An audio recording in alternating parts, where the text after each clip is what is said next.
Si tú eres director y no te están llamando todavía para dirigir, ponte a escribir, ponte a explorar, ponte a desarrollar ideas, ponte a conceptualizar. Si tú eres actor y todavía no te están llamando para hacer los papeles que tú quisieras, no te están llamando para hacer películas, sigue estudiando, sigue haciendo talleres, sigue haciendo microteatro, sigue montando obras, escribe también eso, escribe obra o monta grupo de eso, ¿cómo se dice? De colectivo, de gente que esté más o menos en el mismo tipo de búsqueda que tú en cuanto a lo dramático, a la actuación y seguir creando.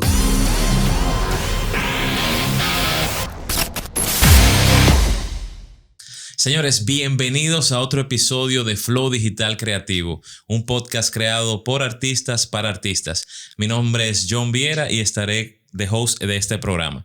Hoy nos acompaña uno de mis grandes mentores del cine, un hermano, un maestro al que quiero mucho y admiro sobre todo. Ha trabajado con grandes productoras cinematográficas como Disney, Hulu, Universal, en películas como All de Shyamalan, 47 Meters Down on Cage, Cabin Fever, Patient Zero y la serie de Saint X.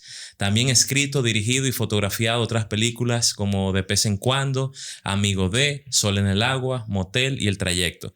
Con ustedes el artista de la noche, Francisco Valdés. Hola. Oye, pero con esa introducción, Sí, Fran, yeah. Yo creo que ya. Cualquiera se lo cree. Sí. Cualquiera se cree el cuento. Francisco, tú sabes que esto es un podcast orientado a que los artistas que están ahora comenzando en cualquier industria artística puedan beneficiarse de la experiencia y los consejos de artistas que ya tienen muchos años en esto. Entonces, me gustaría comenzar, por ejemplo, con la pregunta: ¿cuál piensas que es la importancia del arte en del arte y la cultura en la humanidad? Uf. Empezamos fuerte. Empezaste fuerte, sí. Podemos amanecer aquí en eso. No sé, para mí el arte lo es todo. O sea, es algo tal vez un poco intangible, porque no es algo que a simple vista de repente se puede ver. Sí, tal vez sí se puede cuantificar, pero tal vez no se puede ver la importancia del arte, especialmente cuando uno viene de un país que tercermundista. Claro. Tú sabes que de repente hay otras necesidades que son más evidentes, necesidades básicas que hay mucha carencia de necesidades básicas y nada, pero la cultura, desde mi punto de vista, es una necesidad básica también, tanto la cultura como el arte. Y nada, yo creo que el arte va muy atada al progreso de una cultura, de una sociedad y de la humanidad. Ahí es que pienso que se vierten la gran mayoría de las ideas que dan fruto a un montón de otras cosas. O sea, tan sencillo como que ver, o sea, el arte está muy atado a la ciencia también. Son cosas muy diferentes. Tú puedes decir que pueden parecer muy diferentes, pero tienen muchos puntos en común, y en todo hay un ejercicio de creatividad. O sea, en la ciencia sin creatividad es simplemente no sé, robótica, el mismo AI, que es otro tema, pero todo eso tiene un factor humano que sí, que un AI lo puede imitar, pero no sé. Nunca va a ser igual. Sí, es tan de nosotros, o sea, tan de los seres humanos, el arte, o sea, el poder de abstracción y de interpretación de las cosas, y es tan evidente que es tan de nosotros que el ser humano es el único el único animal capaz de hacer arte abstracto, por decir algo, capaz de abstraer una realidad y representarla de una manera que requiera de interpretación y que pueda ser interpretada y definida como tal. O sea, sí hay monos, hay elefantes que pueden pintar, que pueden, así como hay loros que pueden hablar, pero se trata más de un juego de imitación que de interpretación. En el caso de los elefantes no estoy tan seguro, no conozco tanto. O sea, sabemos que son animales sumamente inteligentes, tanto como los elefantes, los delfines. No sé hasta qué punto, sí, nosotros somos lo único, a pesar de que lo dije, pero hasta donde sé, somos lo único, pero estaría interesante saber un poco más sobre eso, hasta qué punto llega la inteligencia de estos animales y si pueden realmente vivir y apreciar el arte como los seres humanos lo hacemos. No Totalmente. lo sé. Me fui por otro lado por ahí, pero me puse a pensar en eso, o sea, en lo que estaba ahí. Fran, te puedes echar un poquito más para este lado aquí. Claro. Exacto. Ahí tú estás perfecto. Sí. Que me salí de la cámara. Sí. Fran, ¿qué te motiva a ti? No sé si, porque tú eres director de fotografía y guionista. Sí. ¿Cómo tú te identificas más? ¿Como director? Como director. ¿Qué te hace entonces a ti iniciarte en la vida de la dirección de cine? ¿Qué te motiva? Quería hacer cine, tan sencillo como eso. Y cuando quería hacer cine pensé que iba a irme por el lado de la fotografía. Las cosas no se dieron en ese orden y empecé a aprender sobre los procesos de cine y todo, el quehacer. Entonces, por eso tal vez yo hago un poco de todo, o sea, de diferentes ramas, porque me interesa saber cómo funciona la cosa y cómo una cosa me puede ayudar a ser mejor en la otra. Entonces, sí, son tres funciones muy diferentes. Usualmente son tres personas diferentes, pero al mismo tiempo están muy relacionadas. Muy relacionadas. ¿Qué directores o sus obras te han gustado mucho, han como influenciado tus trabajos? Yo no sé, la verdad, o sea, obviamente hay muchos directores que me gustan, pero yo no soy de casarme con un director. O sea, todos los buenos me gustan, disfruto sus obras, su técnica o de todo uno aprende un poco, pero al mismo tiempo a veces uno va aprendiendo y va viviendo su propio proceso y va descartando otras cosas también. Uno se va creando con pedacitos de cada uno. Sí, con pedacitos cada uno y con pedacitos de lo que uno hace también, en el sentido, o sea, yo no me quiero comparar con otros directores, pero parte de, o sea, yo me considero un director en formación. Y yo creo mucho en el quehacer, o sea, en el experimentar, en ponerse tareas, asumir riesgos, aprender, mirar hacia atrás, ver que tomarlo todo como un proceso de aprendizaje que por suerte lo he podido vivir así, de que saber que esto es en cierta forma arte y nada, es un camino más que un resultado. Totalmente. Y cada vez voy buscando, sí, resultado nuevo en la próxima, pero después de esa, ok, déjame ver qué nuevo tengo por aprender. O sea, utilizar los mismos proyectos como, ¿cómo se diría eso? Como laboratorio de experimentación y aprendizaje. No, está buenísimo. Me gustó sobre todo lo que tú dijiste, que no es el camino, es el resultado. Digo, no es el resultado, es el camino. Sí. Está buenísimo. Fran, ¿con qué actores o actrices te encantaría trabajar en tus próximos proyectos?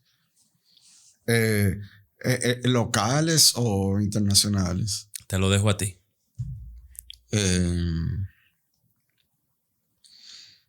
Tú sabes que no sé, o sea, sí, pero por ejemplo, te voy a hablar localmente. O sea, yo tengo actores con los que me encanta trabajar, eh, y tengo un par de actores por ahí que, locales que no he tenido el chance. Por ejemplo,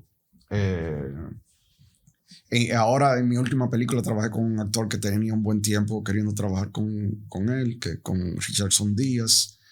Tengo un tiempo que he hablado con Nashla un par de veces y no hemos coincidido y nada, en mi próxima película quisiera poder trabajar con ella. Tengo muchas ganas de trabajar con Vicente Santos también, que trabajó conmigo, pero por un día solamente en mi película Mi Les Paul.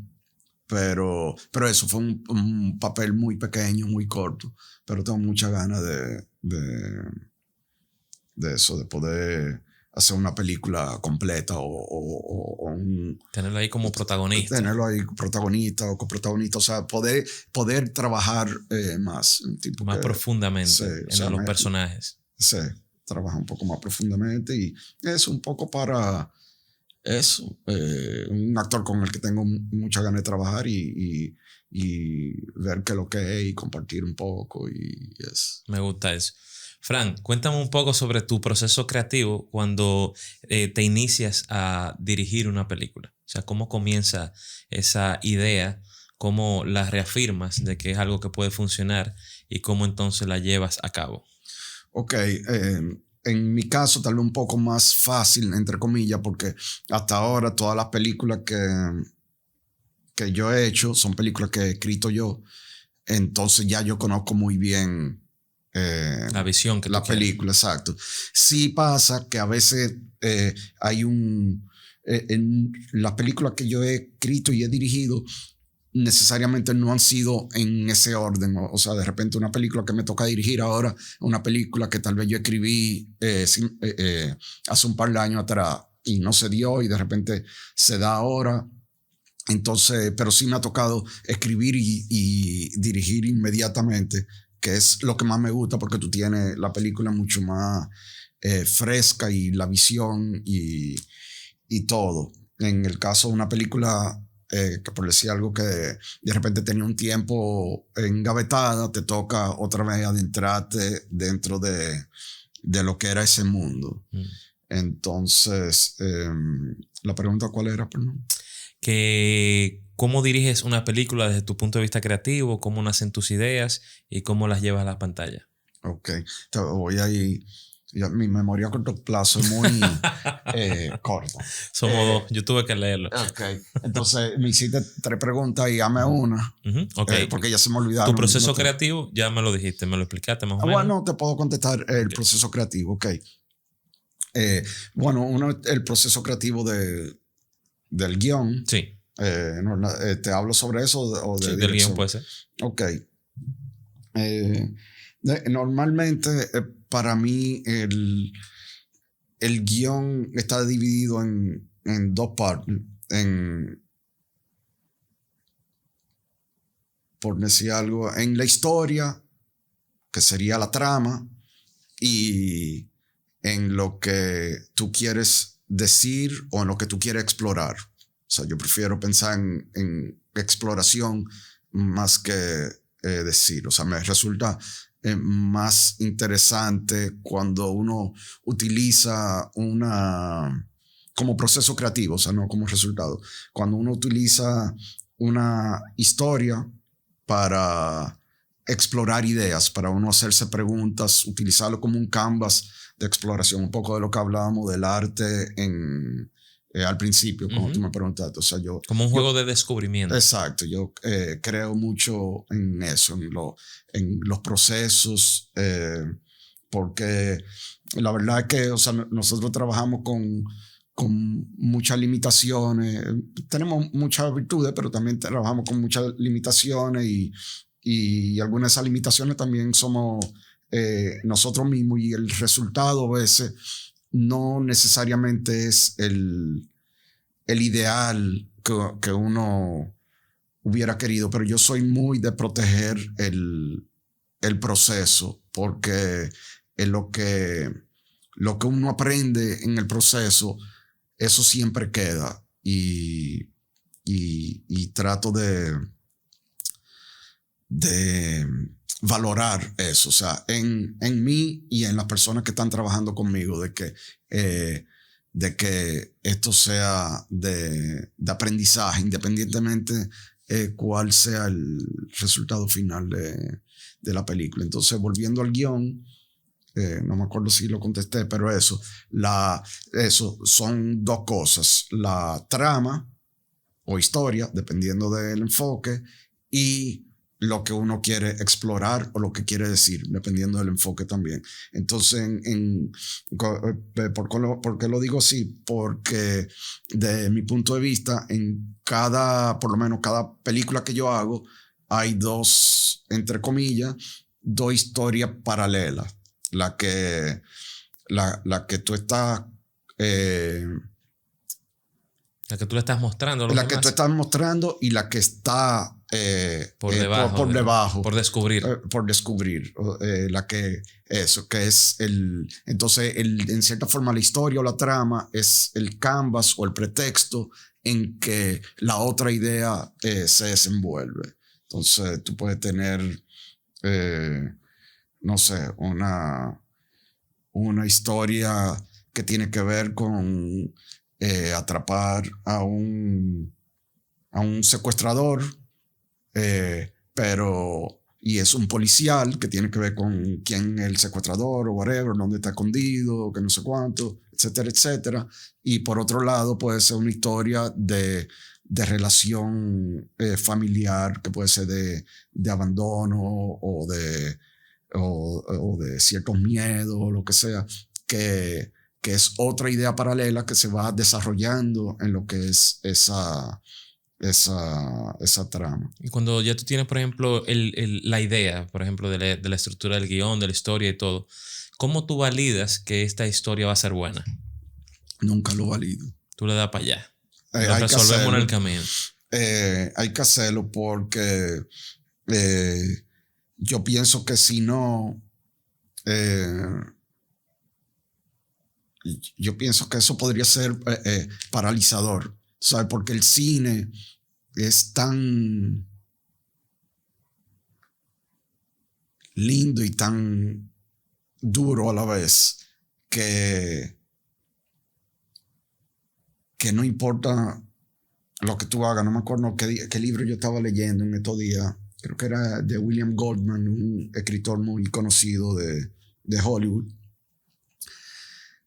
que él hablaba sobre que no hay garantías. O sea, ya me acuerdo, si él dice, uno de los lemas del libro es nadie sabe nada. O sea, él habla de los grandes ejecutivos de Hollywood, de los grandes productores, de los grandes directores, y él dice, muchas de las películas exitosas que había, él pone ejemplos en el libro, a los productores y a los directores lo agarró de sorpresa el éxito de esas películas, porque eran películas que se veían como productos fallidos en su momento. Sí, los directores lo afrontaron, tú sabes, con toda la de la ley, y lograron conectar. Y él habla de otros proyectos que tienen todo, tú sabes, unos guiones buenísimos, actores buenísimos, directores consagrados, producción buena, buen presupuesto, y que no funcionaron. La alquimia no se dio. Él hablaba de una película de él, ahora se me olvida cuál era, y le decía, yo no entiendo por qué no funcionó. Esa película tenía todo para que funcionara. O sea, si tú lo miras en eso, ¿cómo se dice? Es un checklist, tenía todo y la película no funcionó. La gente no conectó con la película. Entonces, obviamente, esas son cosas que uno tiene que tratar de hacer, de conectar, pero a veces no es tan fácil, especialmente en ese cine tan industrial como el de Hollywood, donde hay que, en esos mismos checklists, hay que cumplir con una serie de cosas desde el punto de vista del productor o de la compañía productora que interfieren a veces con la pureza de lo que es el producto en sí. Hoy en día cada vez eso se ve más, que están todas estas películas que se sienten muy de eso, aunque no se está usando el AI todavía, pero ya eso se viene trabajando de hace mucho en Hollywood, el desarrollo de películas casi por algoritmo. O sea, no un algoritmo, pero de repente casi por, ¿cómo se dice eso? Como un estándar ya, así. No, que estoy tratando de buscar la palabra, cuando hacen de esta cosa de focus group. Es casi como tú conoces el concepto de focus group. Tengo entendido como que se lo proponen como a varias gente, ellos votan qué le gusta y qué no le gusta. Sí, qué le gusta, qué no le gusta, exacto. Entonces, como van, tú sabes, con su checklist, ¿qué le gusta a la gente? Tiro, ok, ¿qué le gusta esto? Carro rápido, que no sé cuánto, que sí, ok, vamos a hacer una película que tenga tiro, carro rápido, secuestro, whatever, tú sabes. Fast entonces, and Furious. Sí, entonces, de repente, que tú cumplas con esa norma es más importante que cualquier cosa en ese mundo. Pero es muy normal porque el mundo que es del cine viable, que deja dinero. Uh-huh. Es el cine que deja dinero. Pero hubo una época, mira, ahora que tú tienes la ficha del Padrino, que se veía un poco más de las dos cosas. Se veía más desde el punto de vista del arte. Sí, que había un cine que cumplía con ciertas de esas cosas, pero al mismo tiempo era osado en otras, rompían el molde. Pero yo entiendo que eso tiene mucho que ver con el tema de que hacer películas anteriormente, por ejemplo en la época del Padrino, salía mucho más costoso. Entonces utilizaban como gente mucho más especializada en todas las áreas, como para crear un concepto más artístico. No, porque el Padrino es una excepción a la regla.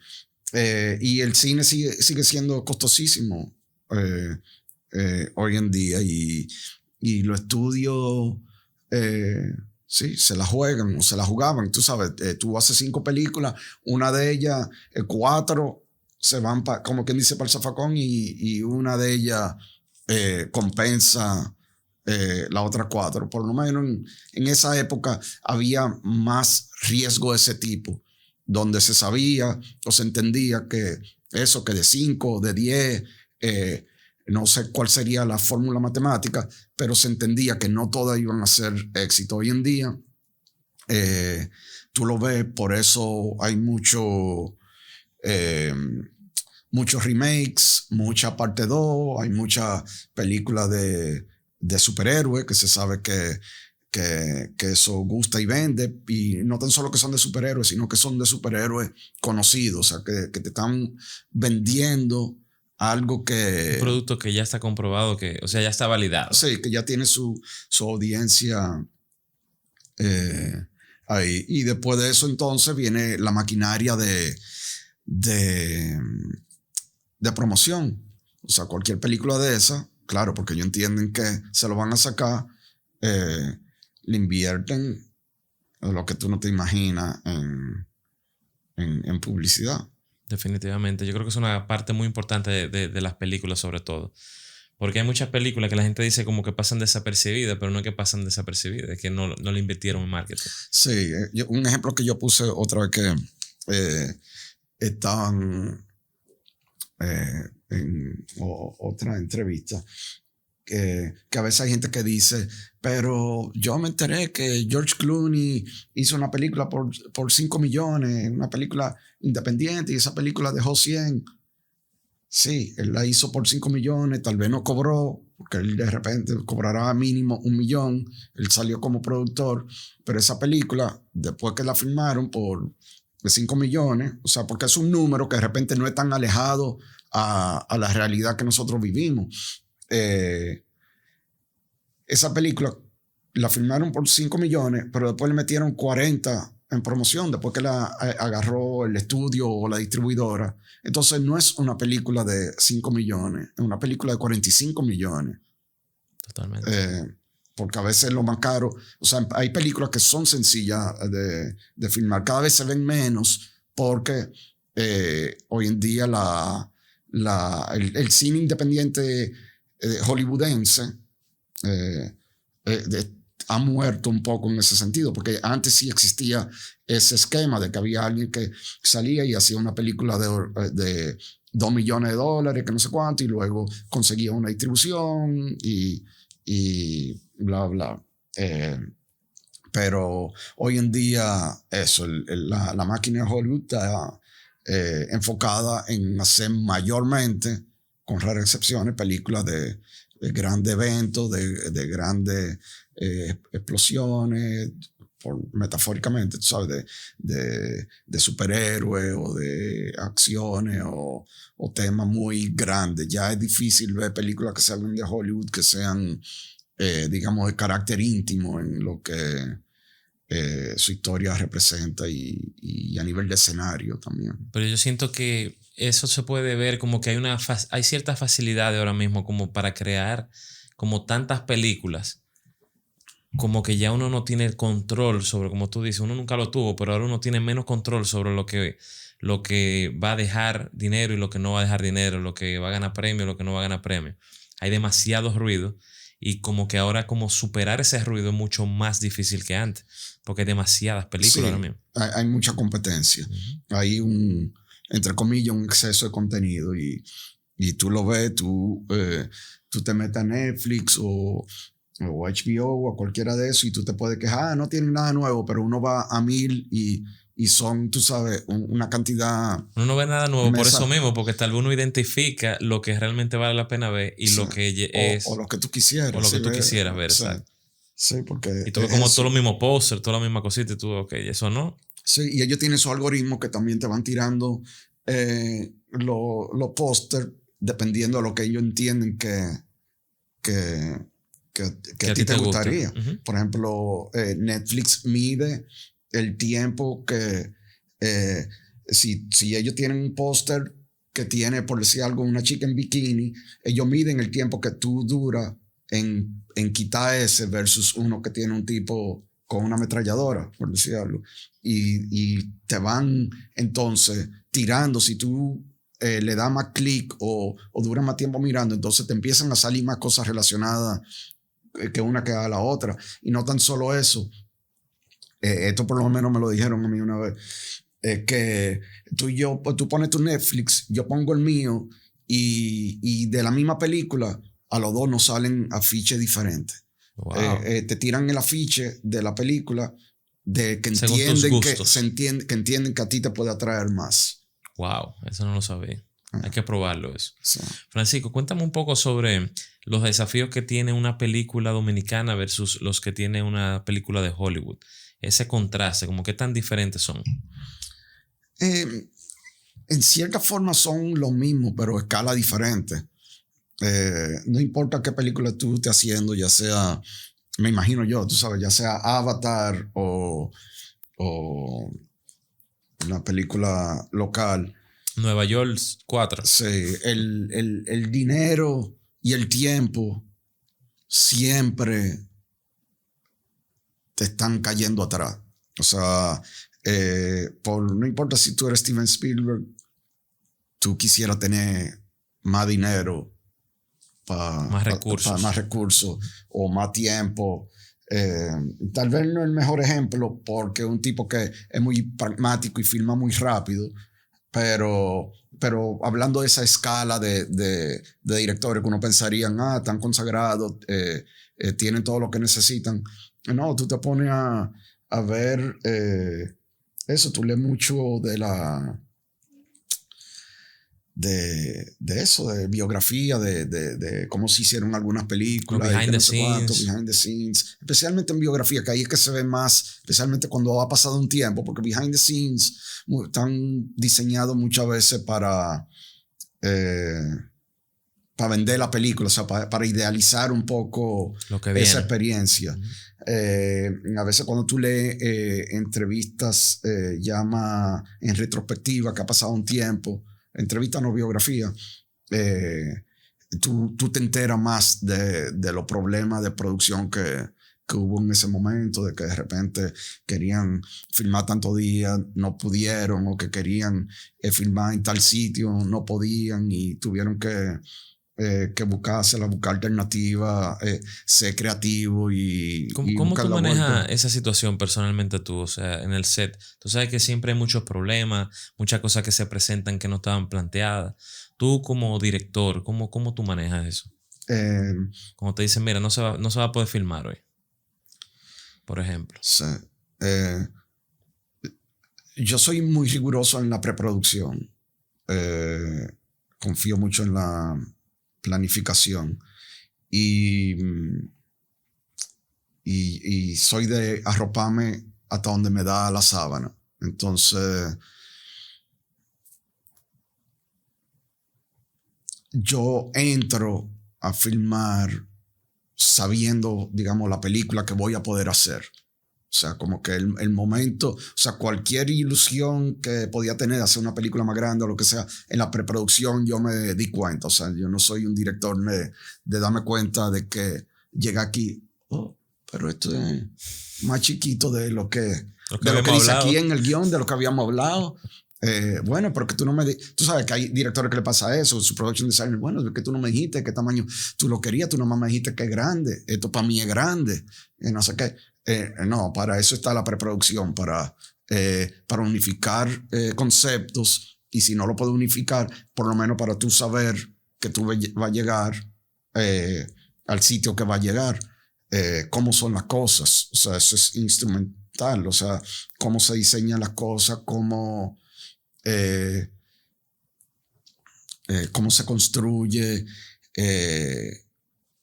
nada, eso le pongo mucho énfasis. Mucho énfasis. Respondiendo a tu pregunta, ¿qué uno hace si no puedo filmar un día? O sea, en mi caso, hasta ahora, eso es, o sea, una causa, ¿cómo se diría eso? Una causa mayor. O sea, está cayendo un diluvio, no se puede filmar. Me ha pasado. Tú eliminas esa escena, le buscas la vuelta, lo filma otro día. Mira, la que me recuerde ahora fue me pasó ahora. Yo estaba filmando esta película que filmamos en 10 días, que para los que no saben a 1000. Tiempos récord, sí. ¿Cómo se llama para que la gente la vea? El trayecto. El trayecto. No ha salido todavía. Estamos terminándola ahora en postproducción. Una película en 10 días, eso es corriendo básicamente. Corriendo, exactamente. Entonces imagínate que uno de esos días, bueno, todos los días era en Samaná, allá llueve todos los días. Todos los días llovía por lo menos un poco, que había que parar, esperar a veces un poquito, a veces tú sabías que esperaba y podía seguir. Pero hubo un día que casi no se pudo. O sea, que llovió así intermitentemente y después a partir de una hora empezó a caer durísimo, de a duro. Sí. O sea, y que trueno y cosas, me imagino. Sí, no me acuerdo si había trueno, pero no podíamos filmar. Y ese día habríamos filmado, qué sé yo, una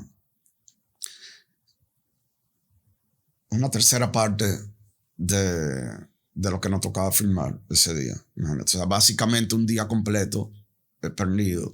Un día de 10, o sea, un día de 30, tal vez no se nota tanto, pero un día de 10 es un 10% de la película. Casi un 10%. Y no podíamos filmar días adicionales.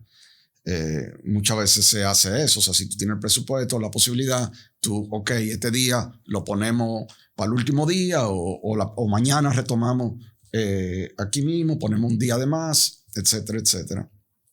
En ese caso, lo que tocaba era filmar mucho más rápido, o sea, recuperarlo en los días que quedan, pero que te quedan, tal vez te quedan 4 o 5 días para tú recuperar una 10ª parte de tu película. Es diferente cuando tú tienes una película de 24 días y pierdes un día, tú puedes ese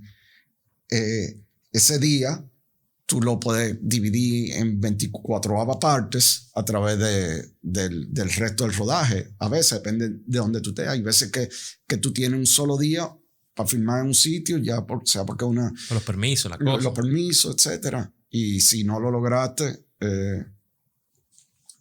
a usar la imaginación. Sí, hay que buscar, como tú dices, tal vez repensar el guión, quitar la escena. A veces no se puede, de repente algo muy atado a la historia en sí, de repente no lo puede quitar y tiene que buscarle la vuelta creativamente. Aquí se filmó una película que se llama The Sorcerer, ¿cómo se llama? William Friedkin. No sé si tú lo ubicas, el director de El Exorcista, claro que sí. The French Connection. Esa película duraron como un año aquí. Creo que entre preproducción y filmación. Una de las escenas más importantes de la película. La película se trata de 3 tipos que van en 3 camiones que tienen que transportar una nitroglicerina, una dinamita de un punto a otro en 3 camiones diferentes. Y una de las escenas icónicas de la película es ellos cruzando los camiones por un puente colgante de madera, de esos que se mecen bajo una tormenta con el río dándole. Y no me acuerdo qué fue lo que pasó, que no sé si fue que el río se secó o qué, no lo pudieron filmar cuando le tocó filmarlo. Y eso con todo el tiempo que duraron aquí. Y después que después más adelante se fueron a otro sitio, a México, a terminar esa parte y armaron todo, o sea, un set complicadísimo. Y al final también, en el momento que iban a filmar, vino una sequía o algo y no lo pudieron resolver. Entonces al final lo filmaron ahí mismo, pero tuvieron que... obviamente tenían muchos recursos, tuvieron que, no me acuerdo si de repente acumular agua y crear un río artificial, básicamente, donde en un momento había un río que ahora estaba seco. Es un caso de gente que tenía recursos, pero el caso, para contestar tu pregunta, de que eso que pasa cuando una escena que tú la tienes que tener sí o sí en la película, básicamente... no recuerdo, pero podría ser la escena del afiche de la película. O sea, es una escena que para el director y los productores era muy emblemática totalmente de esa película. ¿Cómo tú manejas? Porque me dices que cuando hay como problemas así en el set, como que se apresuran entonces las cosas cuando no hay mucho presupuesto. Me imagino que los actores se nos salen también un poquito de control, se estresan, se molestan, se salen de su personaje. ¿Cómo tú manejas, por ejemplo, esos bloqueos creativos con los actores cuando se salen de personaje o no están comprendiendo muy bien su personaje? Sí, pero no que una cosa tiene que ver con la otra. No, claro. Okay, claro. Yeah, sí, pues, claro. Todo depende del actor. O sea, ese es el trabajo del director. O sea, digamos que mantener al actor encaminado en el tipo de historia y momento que estamos llevando. O sea, como tú eres su guía, tú sabes, tanto de intensidad como de intención. Y nada, ese es el trabajo constante todos los días. No, espérate, esto, aquello. De repente, o sea, se supone que ha habido ensayo previo Y se supone que antes de la escena también hicimos un repaso de hacia dónde vamos con esto. Y de repente si un actor se te desvía un poco, tú lo vuelves y lo traes y lo encaminas, tú vas llevando. Eso también hay que entender que todo depende del actor. Hay actores que se descarrilan o que llegan descarrilados o que nunca, tú sabes, hay de todo en esto. O sea, hay actores que son, que te dan exactamente lo que tú necesitas, que entienden la película, entienden el momento y siempre están ahí. Y hay actores también que se salen y tú le explicas y caen. Y hay actores que por más que tú le expliques, que por más que tú trabajes con ellos, no caen en el riel, por llamarle de una manera, porque tienen su propia forma de pensar y lamentablemente eso se da, o sea, no se da en todos los lados, de que hay actores que no saben hacer una o dos cosas bien y no hay quien lo saque de ahí. Tienen su zona de confort o tienen su zona de habilidad la que manejan, y entonces de repente hay actores, o sea, no quiero poner a todos ahí porque sí existe lo que le llaman el typecasting, de que hay actores fabulosos que de repente solamente los llaman para hacer papeles de policía malo, por decir algo, porque te dan el tipo. No significa que sea lo único que saben hacer, pero ya todo el mundo lo ha visto haciendo ese tipo de cosas y dicen, no, necesitamos un policía malo, a fulanito. Y así como hay actores que de repente están encasillados y que solamente le dan un tipo de personaje, así hay actores que te sobreentregan. O sea, te hacen el trabajo perfecto. Sí, eso es lo ideal. Lo que iba a decir que hay actores que debieran estar encasillados porque no tienen el rango para hacer cosas diferentes, sino que, fulanito, o sea, yo no, es algo que yo ni siquiera quisiera decir porque pasa mucho del lado contrario, o sea, de que la gente dice, fulano es bueno haciendo de payasón, entonces nada más lo llaman para eso, o sea, es algo un poco trágico, tú sabes que hay gente que tiene tanto para dar y nada más lo llaman para que, como quien dice, imite el personaje que hizo anteriormente o que ha venido haciendo, y eso se ve mucho, tanto en Hollywood como el cast aquí. Es el director como que lo selecciona, el cast completo.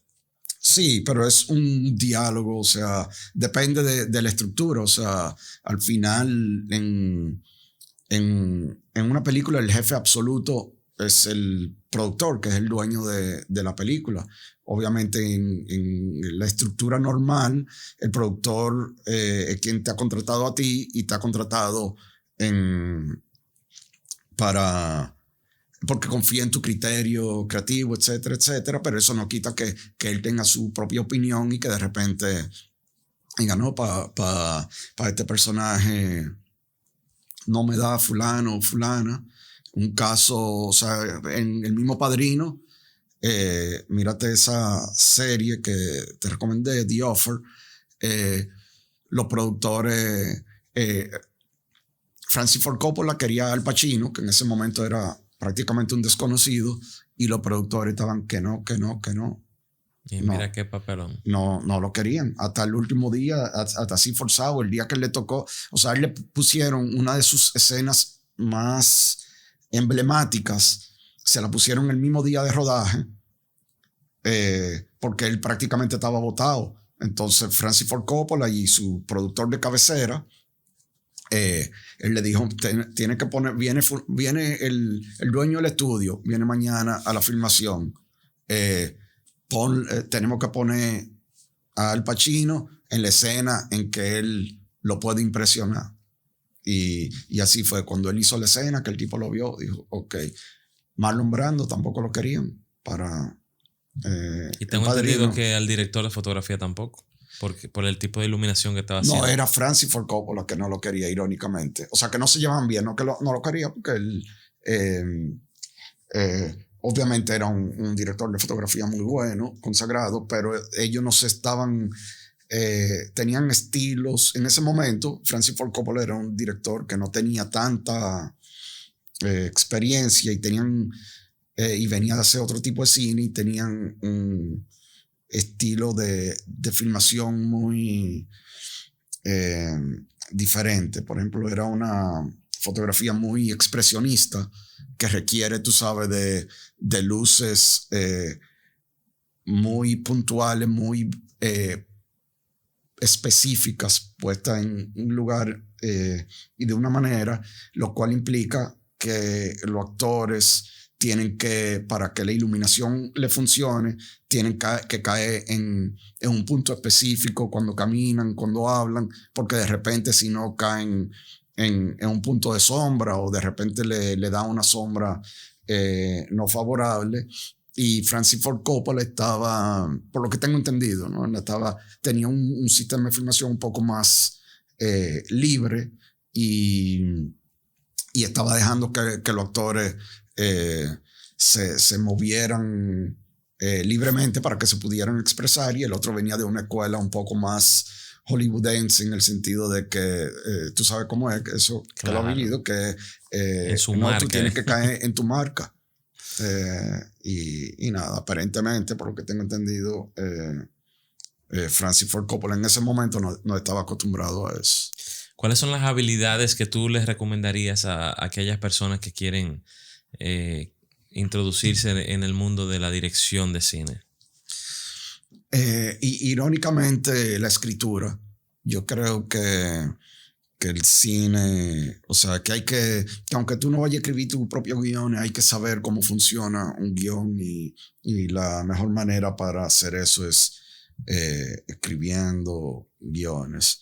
O sea, yo creo que, yo puedo estar equivocado, pero yo creo que yo me doy cuenta cuando yo veo una película de alguien que no sabe escribir. O sea, pasa aquí, pasa en Hollywood. Yo sé que lo digo mucho eso, pero lo quiero comparar para que, para que la gente sepa que no son limitaciones solamente de nosotros que somos una industria nueva, ni tampoco que es una cuestión de escala. O sea, hay directores conocidos que tú ves su producto y tú, por lo menos a mí me parece que carece o sea, son gente que de repente visualmente son muy buenos, que son muy buenos en algunas cosas, pero tú ves la forma como construyen una escena, a veces como no necesariamente, no siempre como estructuran la película, pero como estructuran el desenvolvimiento de una escena y de cómo la gente interactúa en lo que tiene que ver con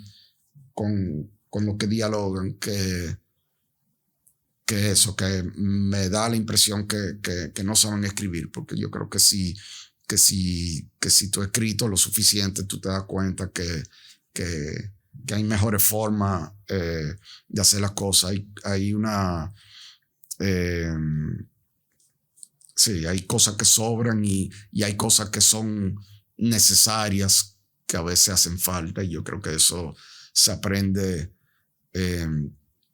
escribiendo, porque es el canvas de practicar esas dinámicas. O sea, porque después que tú estás, si eso tú no lo preconcebiste, después que tú estás en el set, es muy difícil tú saber la cantidad de elementos que tú necesitas por un lado y por el otro, en cuanto a información de los actores. O sea, es demasiada información para retener en la cabeza y estar editando en el aire lo que eso sucede. Y según tu preferencia, ¿cuál es la estructura de una buena historia? ¿Qué debe de tener una buena historia? No sé. Según tu preferencia. No sé. La verdad es que varía. A veces tú ves películas que a mí me gusta... A mí me gustan tramas que enganchen, pero una trama vacía, o sea, para mí siempre lo más importante, pienso yo, que son los personajes, porque eso es lo que hace que te conecte, que tú conectes con una historia per se. Si un personaje te conquista, tú eres capaz de seguirlo a que te venda el cuento. Para mí eso sería lo más importante. ¿Cómo manejas el feedback y la crítica no tan constructiva de las personas sobre tus proyectos? ¿Y cómo le aconsejarías tú a los nuevos directores que manejaran esa situación? Yo no sé cómo. A mí me choca un poco, no sé. Yo, por ejemplo, crítica profesional, yo no leo ninguna, ni buena ni mala. Solamente leí una vez y fue porque el crítico me la mandó por email. Entonces yo me sentí como, digamos, en cierta forma obligado o sea, en retrospectiva yo le debí de haber dicho, no, mira, yo trato de no leer crítica porque para mí es un debate un poco injusto. O sea, a mí me gusta debatir. O sea, yo me encanta los cineforos, me encanta presentar la película y que me hagan todas las preguntas, que me critiquen, que conversemos, pero tú leer, o sea, no es por eso, pero pero me parece un poco, no es un diálogo, es lo que pasa. Tú lees una crítica y tú no tienes cómo contestarle a esa persona. La única forma que tú tienes de contestarle es con tu próxima película. Y eso es algo que yo no quisiera nunca hacer. Hacer una película, que me criticaron que en esta que los diálogos eran muy lentos, o que era muy rápido, que la película era muy oscura, que era... yo no quiero verme cuando yo esté en mi proceso creativo, yo voy a hacer mi próxima película que sea un poco más esto que aquello, no por no hacerla mejor. O sea, yo siempre quiero hacer la película mejor. Yo lo que no quiero es estar condicionarme a tratar de satisfacer, por decir algo, a una persona o una entidad que en cierta forma, entre comillas, su trabajo es ese, criticar, aunque yo no estoy de acuerdo con el concepto de criticar en cuanto al cine. O sea, yo pienso que la función del crítico debiera ser la de análisis e interpretación, y que sirva como un vínculo entre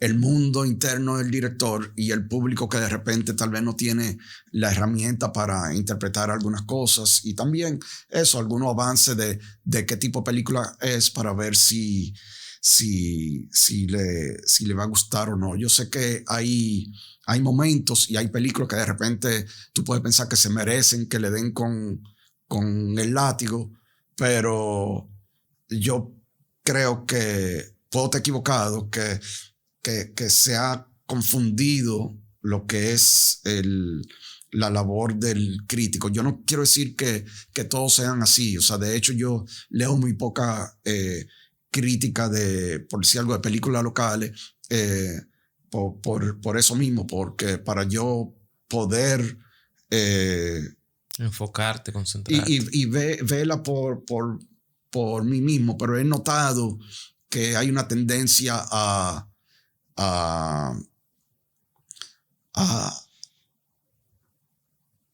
tú sabes, a buscar lo malo. Yo no estoy diciendo que busquen lo bueno tampoco, pero he notado eso, que hay como una sed de castigo.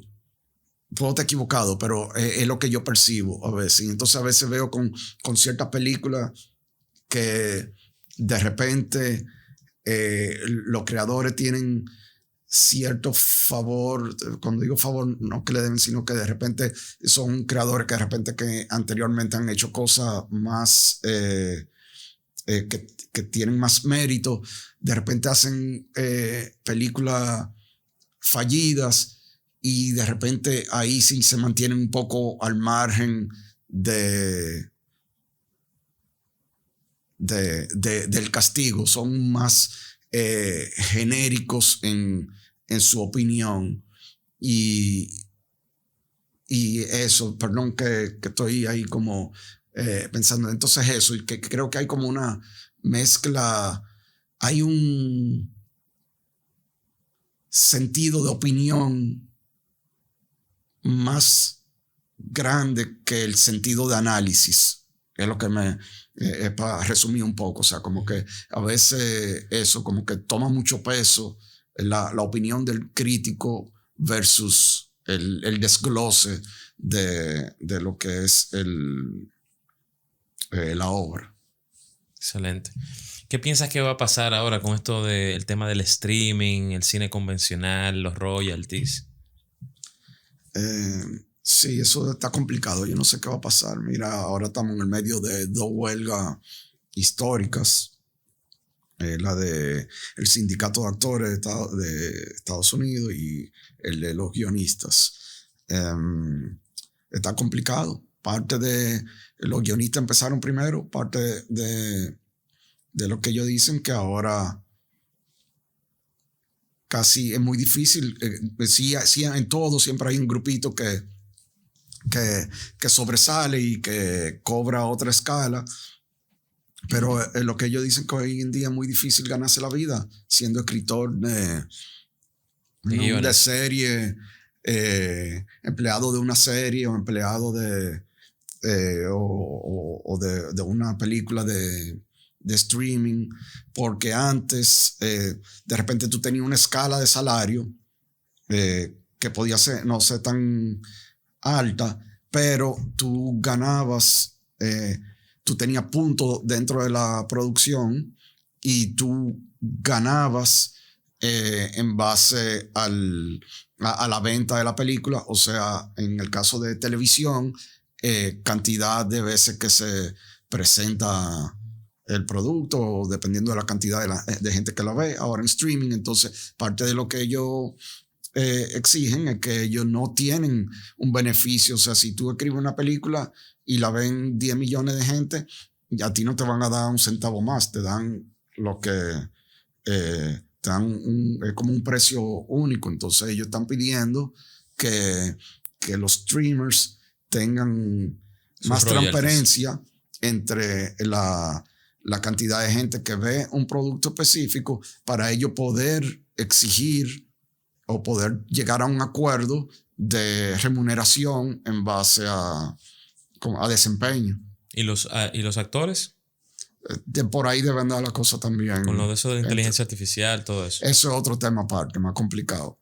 Porque eso tiene que ver con el que en un futuro te puedan reemplazar por... o sea, que puedan apropiarse de lo que le dicen en inglés, tu likeness, o sea, tu persona, y que tú sigas saliendo en películas, series, lo que sea, y que no te tengan que pagar o que te pagaron una vez y ya. Está fuerte eso. Muy fuerte. No sé en qué va a parar. Tengo entendido que ya Bruce Willis le hicieron el render incompleto de su cuerpo para eso. Yeah. Sí, o sea que la cosa va por ahí. También tenemos la inteligencia artificial que revive los muertos ahora. No, ¿cuál? Que te cogen, por ejemplo, facciones de películas que tú has actuado. Sí.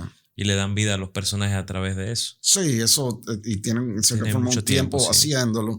No necesariamente con inteligencia artificial, pero sí con artimañas del CGI. Se había hecho antes. Hay un ejemplo curioso ahora con imagino que tú la viste, la nueva Indiana Jones. No la he visto todavía, qué raro. Pero la quiero ver. Ya.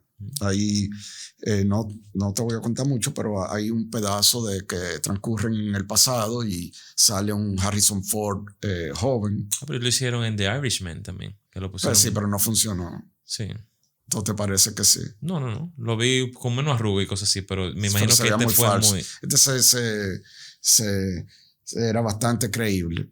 Pero ¿qué pasó con Harrison Ford? Que Lucasfilms tiene una cantidad de material, o sea, de todas las películas que han filmado con él a través de los años, desde La Guerra de la Galaxia, más una cantidad de escenas en todas esas películas que nunca han salido a la luz. O sea, hay mucho material. O sea, lo tenían a él de todo ángulo, con todas las interpretaciones faciales o lo que sea, entonces podían... ¿Y tú entiendes que lo hicieron fantástico esta vez? Sí, se veía muy bien. O sea, nada más hubo como un pedacito en una que... obviamente son películas de acción y efectos especiales, que hay cosas, tú sabes, y sus stunts que también que son un poco más fantásticos la cuenta, que eso también te mata o te contextualiza eso y de repente tú lo ves. Es más difícil en un drama eso, porque tú estás más pendiente a las facciones, al momento, a las reacciones, que cuando algo, una secuencia de acción, cuando alguien que está corriendo, está lloviendo, están tirando tiros, están brincando arriba de un tren, requiere de menos, ¿cómo se diría? Hay más donde esconder las costuras en un momento así, que una película como The Irishman, sí. que es más una película eso, más íntima, como decía ahorita. ¿Qué consejo tú le darías a los directores que están buscando financiamiento para sus proyectos? Que yo ando buscando consejos también. Que me llamen, por favor. Que me llamen y me digan. Sí, eso es un área totalmente... Eso no lo enseñan en la escuela de cine. Yo no sé. Yo no he aprendido. Creo que nunca voy a aprender. O sea que dependo siempre de gente que me ayude con eso, que me dé la mano en esa área. Bueno, si ustedes saben, señores, los trucos, por favor me le escriben a mi querido Fran para que se entere. Fran, mira, cuéntame qué consejo tú le das a la gente o cómo tú incluso te has beneficiado de ciertas estrategias para mejorar tus ingresos como artista. O sea, no depender de una sola línea de, por ejemplo, hice mismo. Película y ya eso es lo que hay. No, yo solamente hago películas. O sea, yo trabajo exclusivamente, películas y un poco serie, que hemos trabajado juntos, en series internacionales. Pero eso, en mi caso, ha sido un poco la multidisciplina. O sea, de que a mí lo que me mueve es dirigir películas, pero no es de eso que... O sea, eso no es lo único que yo hago. O sea, hago un poco otras cosas. Hago trabajo postproducción, soy colorista, soy operador de agua underwater, operador de cámara, normal. Guionista. Sí, un poco diferente modelo, ahí porque modelo me dijeron. Porque hasta ahora yo solamente he escrito, y creo que eso va a seguir así, solamente he escrito películas que para mí, que he dirigido. O sea, no me veo, porque es lo que me gusta dirigir. Entonces siempre lo utilizo como vehículo para yo dirigir. O sea, me veo más fácil dirigiendo un guión de otra persona que escribiendo un guión para que otro lo dirija. No descarto lo de en algún momento colaborar, hacer un guión con alguien y que yo no sea el director, pero no es lo que me motiva. Dicen que detrás de cada película hay una experiencia como personal. ¿Tú puedes compartir tal vez a alguna anécdota de alguna experiencia que tú hayas vivido, que hayas puesto o plasmado? Yo soy malísimo para eso, porque por mi memoria y eso, todas tienen algo, ¿no? Hemos vivido un par juntos,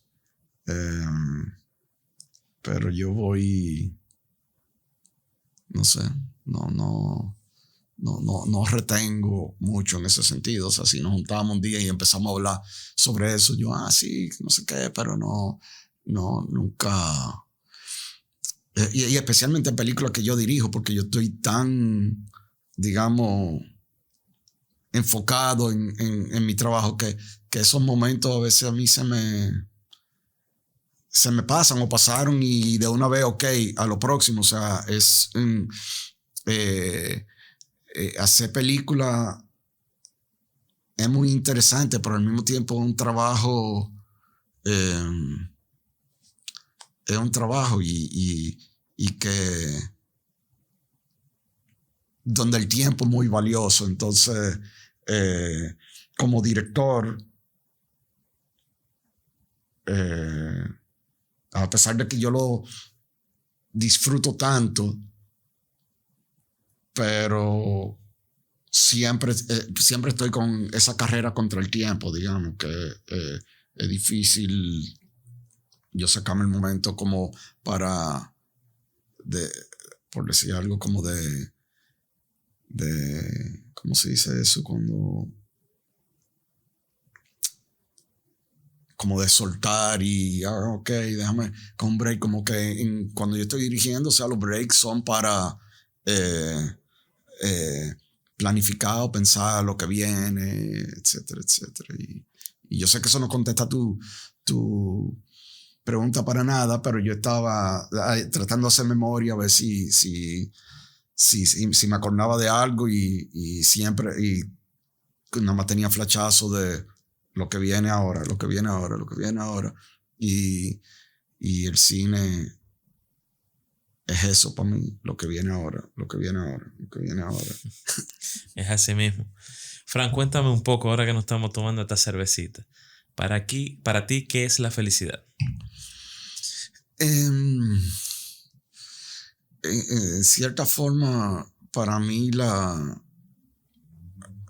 felicidad es paz. O sea, yo creo un balance o sea, hay muchas cosas que tienen que conjugarse para que se dé, pero yo pienso que la felicidad es un estado de ser más que algo a buscar. Entonces, para mí sí es muy importante, o sea, es muy importante mi trabajo, es muy importante mi búsqueda creativa, es muy importante ese outlet creativo en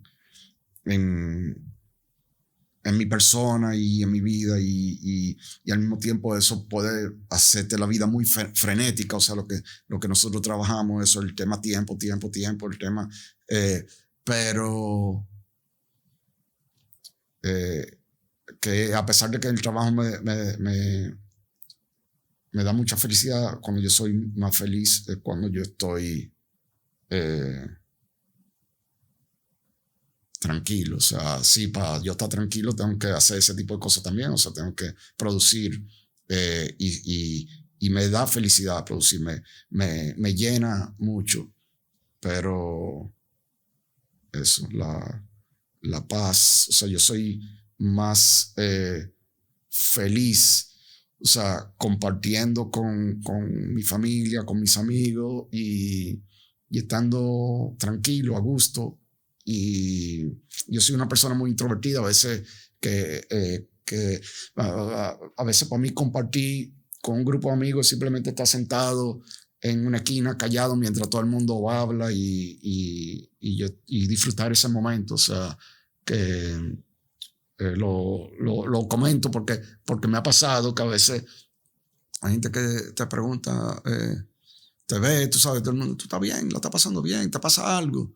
Estoy feliz. O sea, este es el momento más feliz de mi vida. O sea, estoy aquí, no estoy haciendo nada, lo veo a ustedes que están disfrutando, tengo mi cervecita, estamos oyendo buena música. O sea, esto es para esto es que yo trabajo, para tener estos momentos también, eso, y asimismo esos momentos de tranquilidad, de introspección, de caminar, ya sea por una playa, un parque, lo que sea, ese tipo de cosas me gustan mucho.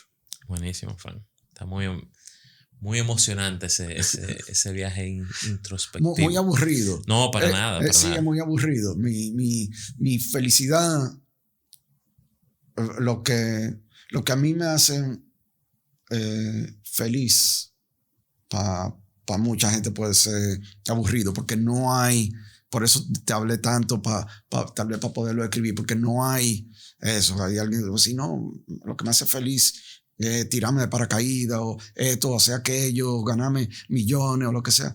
No, a mí yo me siento más feliz en esos momentos, con todo y eso que me encanta surfear, que es algo que puede ser un poco de eso que tiene mucha acción, podría verse como algo de alto riesgo, lo que sea, pero también lo que más me gusta en el surf son esos momentos de paz también, cuando estás en el mar esperando la ola. O sea, hay algo muy zen que puede encontrarse en el surf. O sea, el surf puede ser muy deportivo, muy frenético, muy acrobático, pero también puede ser muy joggy, muy peaceful a la vez.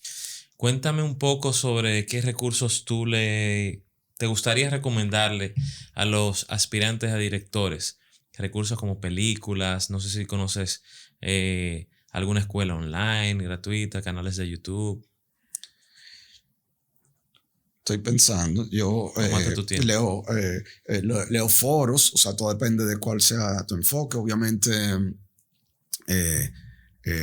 los libros, hay podcasts. ¿Algunos específicos que tú puedas recomendar, que tú disfrutes? Sí, yo disfruto mucho uno que se llama Script Notes. Es en inglés, un podcast. En YouTube. Creo que, no sé si está en YouTube, pero está en toda la otra plataforma, porque no tiene video. Okay. O sea que está en toda la otra plataforma que soportan. Hablando de video, me estoy saliendo otra vez. Un poquitico. Disfruta, tranquilo.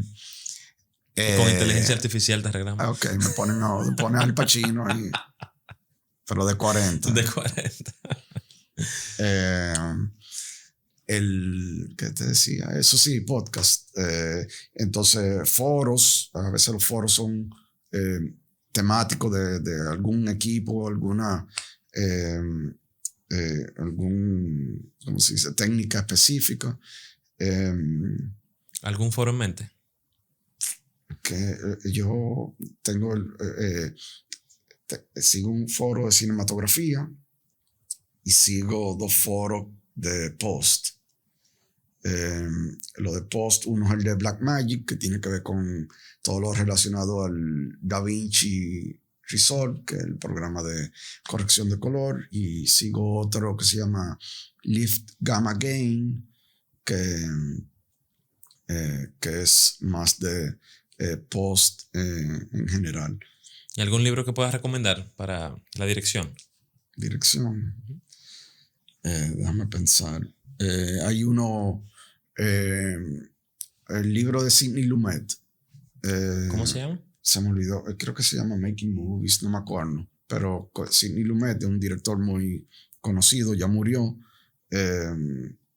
Yo cuando leí ese libro, yo he leído otros libros, pero cuando leí ese libro me identifiqué mucho en su forma de trabajar. De hecho, lo compré porque un actor, una vez que estábamos trabajando juntos, o sea, y no es comparándome con Sidney Lumet, sino, tú sabes, cada director tiene de repente por decir algo, su escuela. Y él había trabajado con ese director y le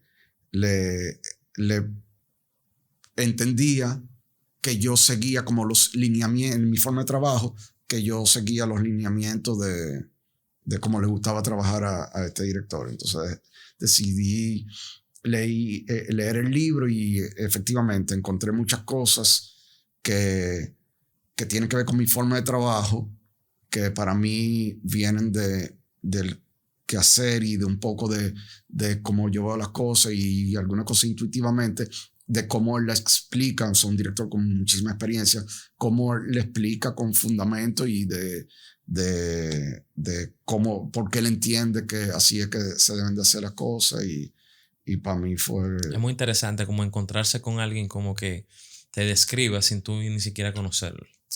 Sí, porque fue casi un mapa de, digamos, de técnicas y estructuras que yo no sabía que estaba siguiendo. Simplemente yo lo estaba haciendo de esa manera porque entendía que era la mejor manera, pero no que hubiera alguien que ya hubiera, digamos, en cierta forma trazado esas pautas. No es un dogma, pero porque él también habla sobre su experiencia, de cómo él lo hace, pero en la forma que él sustenta en el libro,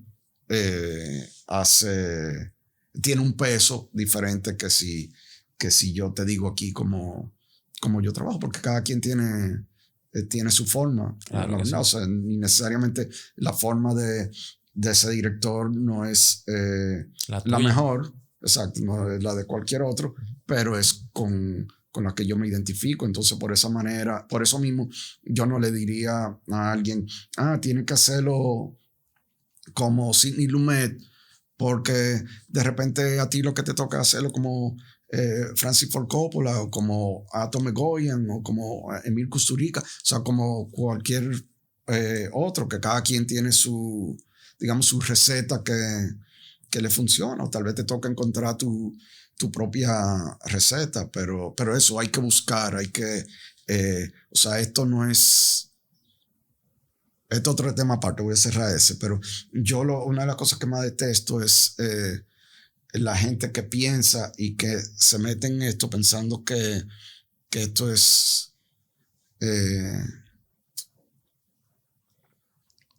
que porque tú eres un tipo cool, porque tú eres un tipo interesante, que tú vas a hacer cosas, que tú lo vas a hacer bien. No, esto es un oficio como cualquier otro. Obviamente no tiene el mismo nivel de requerimiento para para que a ti te permitan ser cirujano, pero la cantidad de cosas que tú tienes que aprender y dominar no van lejos de lo que tiene que aprender el que trabaja a ese nivel, un profesional de cualquier otra área. Entonces hay gente que obvia esa parte, o que no sabe, o que piensa. Entonces hay muchos directores que lo que se están dejando llevar por la corriente, porque están haciendo trabajo, y al final es el trabajo que lo está haciendo a ellos, porque ellos básicamente no están haciendo nada más que jugando al rol del director, pero no están haciendo el trabajo del director. Y repito otra vez, eso se da tanto aquí como en Hollywood. O sea, eso no es una cosa general, porque así como no hay como en la cirugía de corazón abierto, que tú tienes que tener cierta cantidad de, ¿cómo se dice eso? De diploma y de pasantía y de práctica para tú llegar ahí. En cine eso no existe. En cine tú puedes agarrar al parqueador del edificio de enfrente y decirle, tú vas a dirigir esta película ahora. Lo haga bien o mal, probablemente mal, pero hay todo un equipo detrás de él que de repente la película se hace, aunque el tipo no sepa nada de cómo se lleva una película. Aunque la termina haciendo el director de fotografía. La hace el director de fotografía, la hace el primero, la hace el production designer, la hace el productor. O sea, no sé si a ti te ha tocado, pero hay casos de que, y a tanto aquí como fuera, y fuera se ve mucho, o sea, de directores que no tienen ni idea de lo que están haciendo, y tienen todo un entramado que lo tienen envuelto en papel de burbuja, que no se da ningún golpe que le duele, y al final de repente la película no termina siendo mala. A veces hay películas buenas que la han hecho directores que no sabían lo que estaban haciendo. O sea, a mí no me gusta decir eso porque suena como cualquiera puede dirigir una película. No, lo que pasa es que otras personas estaban haciendo el trabajo de esa persona. Y eso pasa. O sea, como que yo diga, yo hice una cirugía de corazón abierto. No, yo estaba ahí, alguien tú sabes, cada vez que yo iba a hacer así, otra persona cogía el bisturí, que no sé cuánto, que sí, ok, y tú realmente lo que estabas más estorbando. Cada vez que tú tomabas una decisión, alguien te decía, pero ¿por qué mejor no hacemos esto? O ni siquiera te dicen, por aquí es que vamos. Exacto. Y de repente tú piensas, El que no sabe, tú piensas que esa decisión era de esa persona y no sabe que el director es el que tiene que tomar esas decisiones. Porque hay de todo. Hay directores que no saben, y hay directores que creen que saben. Que creen que saben y no saben. Entonces ese es a veces mejor el que no sabe y que se deja llevar de los otros que el que cree que sabe y nada. Bueno, entonces este es tu momento, Fran, de tú a todos esos aspirantes directores y actores en crecimiento, ¿cuál es el consejo personal que tú le das a ellos? Consejo, no sé. Es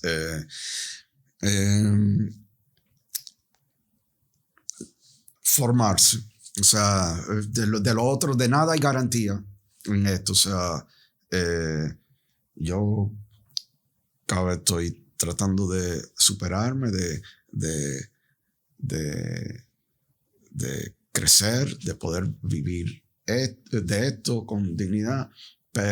Y todo eso es una lotería. O sea, ¿cuándo va a venir tu próximo trabajo? ¿Cuándo tú vas a hacer tu mejor trabajo? Si te van a llamar para que actúe o si va a conseguir el dinero para que dirija. Todo eso son cosas que están fuera de tu control. Lo único que tú puedes hacer en el interín es prepararte. O sea, seguir estudiando, seguir explorando. Si tú eres director y no te están llamando todavía para dirigir, ponte a escribir, ponte a explorar, ponte a desarrollar ideas, ponte a conceptualizar. Si tú eres actor y todavía no te están llamando para hacer los papeles que tú quisieras, no te están llamando para hacer películas, sigue estudiando, sigue haciendo talleres, sigue haciendo microteatro, sigue montando obras, escribe también eso, escribe obra o monta obra o monta grupo de eso, como se dice, de colectivo, de gente que esté más o menos en el mismo tipo de búsqueda que tú en cuanto a lo dramático, a la actuación y seguir creando. O sea, que de eso se trata. O sea, hay cosas, o sea, en el caso mío, mi meta final siempre es hacer una película X, pero entre una cosa y otra, yo no paro de crear y de explorar y de estudiar, por decir algo. O sea, y eso no es exclusivo de mí. O sea, yo no lo digo por hablar de mí, lo digo porque es parte del proceso. Sí, hay que ver películas, hay que leer, y también a los directores. Esto es importante. Tú quieres ser director, pero mientras tanto métete a trabajar de asistente de producción en una película y mira cómo dirigen los otros, si lo hacen bien, si no, cómo tú lo harías diferente, a ver qué tú aprendes. O no te gusta la asistencia de producción, mira a ver si tú puedes entrar como pasante de cámara, o si ya tú tienes experiencia, tú puedes ser asistente de cámara o lo que sea, cosas que te permitan tener un ingreso y al mismo tiempo estar en un set de filmación para que el día que te toque tener cierto conocimiento de cómo se hacen las cosas entre comillas, en el mundo real. Porque no es lo mismo cuando tú hacías tus cosas entre amigos o hacías tu corto de universidad, que cuando tú trabajas en un set de filmación donde hay un sinnúmero de gente que tiene un rol que cumplir y donde probablemente el que menos sabes eres tú. Como director que está empezando. O sea, tal vez el que más sabe artísticamente porque tú sabes a dónde tú quieres llevar tu película. Tú sabes estilísticamente lo que tú quieres hacer, pero tienes que saber, pero los otros son los que saben cómo es que se maneja un set de filmación, cómo es que se hacen las cosas, y tú tienes que poder, o sea, el trabajo del director es de liderazgo, y para tú poder ser líder en un ambiente así, tú tienes que saber lo que tú estás haciendo, porque tú no puedes llegar y decirle, tú sabes, a un sinnúmero de cabezas de departamento que hagan las cosas de una manera si si tú no sabes el lenguaje, o ni siquiera las cosas que le hagan de una manera, decirle lo que tú andas buscando. Tú tienes que saber cómo pedir las cosas y a quién se le está pidiendo. Totalmente de acuerdo. Fran, cuando ya no estés con nosotros, que espero que pasen muchísimos años, ¿cómo te gustaría ser recordado? No. Yo no pienso en eso. No, más allá de... O sea, más allá de mi familia que quede. No, yo no tengo aspiraciones de eso, de ser recordado de ninguna manera, porque, o sea, ya yo no voy a estar, o sea, yo no, o sea, ¿de qué me sirve ahora pensar en eso y qué provecho le saco yo a eso después de muerto? O sea, me emociona un poco pensar en la pregunta, pero más que nada por de repente pensar en mi hijo, las personas que queden, o si tengo nietos en ese momento, ¿sabes? O mi pareja, lo que ellos puedan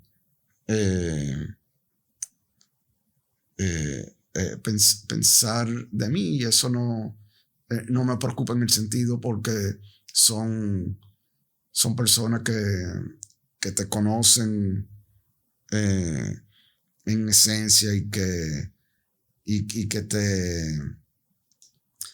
te quieren incondicionalmente. O sea, de aquí a allá yo puedo hacer 50 clavazos y el público me va a odiar, pero mi hijo me va a seguir queriendo igual, no importa la calidad de lo que yo haga. Entonces, o sea, mi familia, o sea, obviamente sí hay un orgullo añadido cuando tú puedes salir a la calle y decir, no, yo soy el hijo, el papá de esta persona que hizo esto, aquello, y eso es chévere, por llamarlo de una manera, pero yo creo que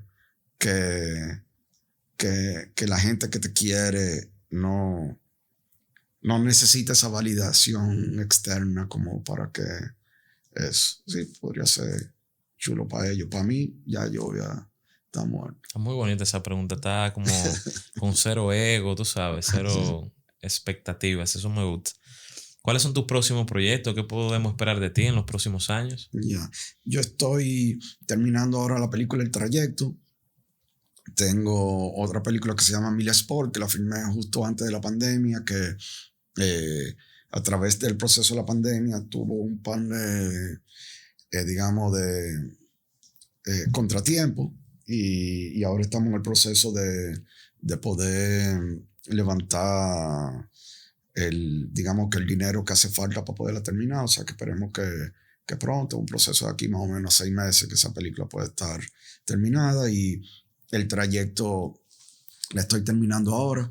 Justo me voy en una semana fuera a terminar la mezcla de sonido. Y estoy ahora mismo con 2 películas en conversaciones, a ver en qué momento y eso, y de qué manera se levanta el financiamiento para hacer una de las dos películas muy diferentes la una a la otra.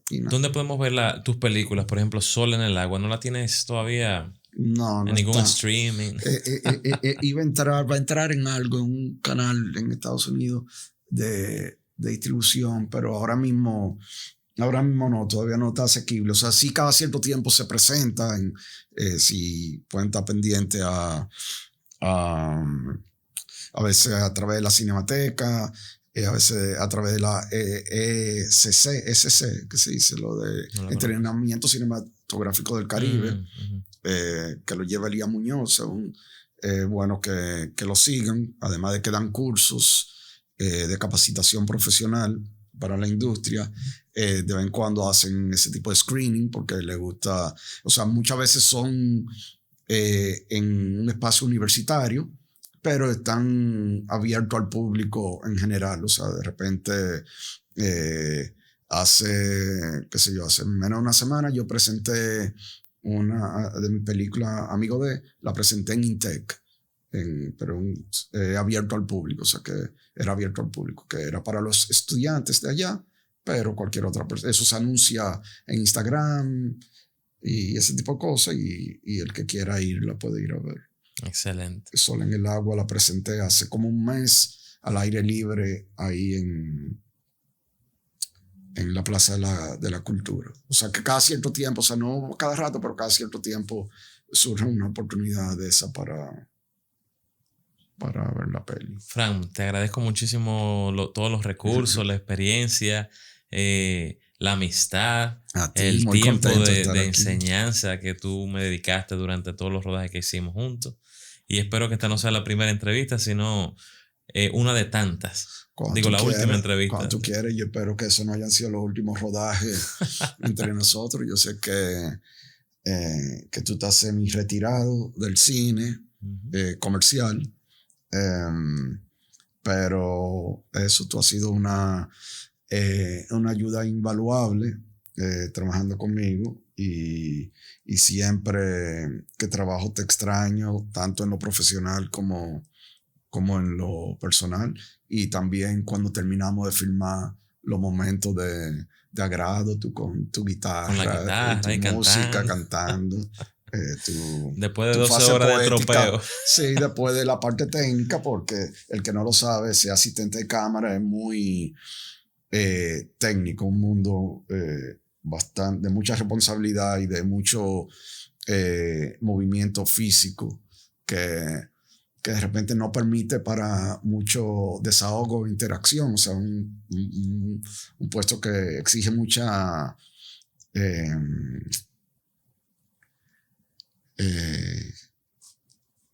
eso es muy exigente y nada, pero lo importante es que somos estoicos. Sí. Y nosotros sabemos cómo manejarlo. Exactamente. Fran, muchísimas gracias por estar aquí. Espero verte muy pronto, mi hermano. Yo también.